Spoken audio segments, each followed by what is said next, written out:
बीमारियों की फैक्ट्री बनता जा रहा है। पहले कोरोना और अब चीन नई बीमारी फैला रहा है। अब बच्चों में रहस्यमय बीमारी दिख रही है जिसके लक्षण निमोनिया से मिलते जुलते हैं। WHO ने चीन से बीमारी की डिटेल मांगते हुए जानकारी सार्वजनिक की है। इसके साथ ही ये खौफ बढ़ रहा है कि क्या चीन एक बार फिर सांस से जुड़ी कोई खतरनाक बीमारी दुनिया को देने वाला है। रहस्यमय निमोनिया से जुड़े ज्यादातर मरीज चीन के उत्तर पूर्वी बीजिंग और लियाओनिंग के अस्पतालों में देखे जा रहे हैं। बच्चों में तेज बुखार, खांसी और सांस लेने में परेशानी जैसे लक्षण हैं, जो कि निमोनिया की तरह है। कोरोना में भी इसी तरह के संकेत होते हैं, लेकिन अब तक बच्चे इस महामारी से काफी हद तक बचे रहे थे। इस बीच सवाल ये उठ रहा है कि क्या कोविड ही नए रूप में इस बार बच्चों पर हमलावर हो रहा है, या फिर चीन की वजह से कोई नया वायरस पैदा हो चुका है। बता दें कि कोरोना के बारे में भी माना जाता है कि उसका ओरिजिन चीन का वुहान मार्केट या फिर लैब था। ग्लोबल संस्थाओं का मानना है कि ज्यादातर महामारियों की शुरुआत अफ्रीका या फिर एशिया देशों से होती है। WHO के डिसीज आउटब्रेक में भी ये बात मानी गई है। ये ग्लोबल स्तर पर ज्ञात और अज्ञात बीमारियों पर बातचीत करती है। तो कौन कौन सी बीमारियां आई हैं ये समझिए। Monkey pox, Zika virus, Ebola virus, SARS, MERS और हाल ही में तबाही मचा चुका कोरोना वायरस।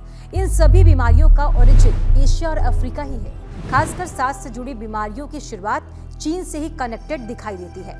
हालांकि इस बारे में कोई भी पुष्टि नहीं हो सकी। वायरस का असल सोर्स क्या है ये पता लगा सकना काफी मुश्किल है। बहुत से वायरस म्यूटेट होकर नया रूप ले लेते हैं और फैलते हैं। जानवर या इंसान जिस पर ये वायरस बसे हुए हैं वो भी यहाँ से वहां घूमते रहते हैं। ऐसे में सोर्स समझ नहीं आता। एशिया और अफ्रीका से ही क्यों शुरुआत हो रही है? इसकी सबसे बड़ी वजह है इन जगहों की बढ़ती आबादी। वर्ल्ड बैंक के अनुसार 21वीं सदी की शुरुआत से ऐसा ट्रेंड शुरू हुआ है। अब हाल ये है कि एशिया और पैसिफिक इलाकों में दुनिया के करीब 60% लोग रहते हैं। आबादी बढ़ने की वजह से इंसान और जानवर सीधे संपर्क में आने लगे।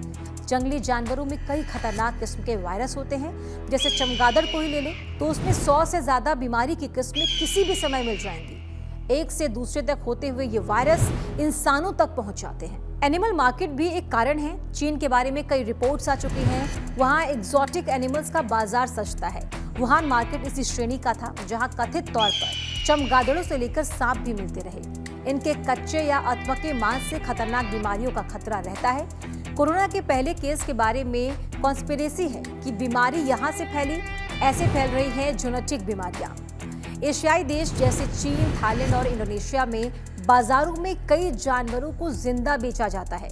जगह की कमी के चलते ये सारे पशु एक साथ रख दिए जाते हैं और इससे भी वायरस को फैलने के लिए सही माहौल मिल जाता है। इस तरह की बीमारियां जूनोटिक डिसीज की श्रेणी में आते हैं। संक्रमित जानवर की लार, खून, यूरिन, मल या उसके शरीर के अन्य तरल पदार्थों के संपर्क में आने से इंसान इसकी चपेट में आ सकता है।